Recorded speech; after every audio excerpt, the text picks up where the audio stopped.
Alright guys, another drill that I like that saves me a lot of ammo and gets me a lot of practice is, it's going to be like, I think we call it fire one live, one dry. So the way we set it up is round in the gun, no magazine.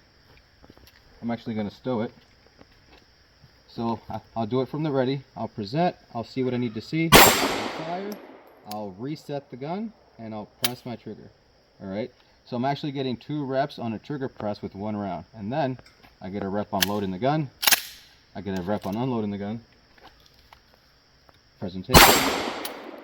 Alright, and then if you're having any imperfections on your trigger press, it will come out on that second one that's dry. So on that one, you guys will notice that I had a little bit of tension in my hand, which is going to result in probably a high shot. So we'll do that again and see if I can get a good trigger press on the follow-up. Alright, and then just kind of work through the mag.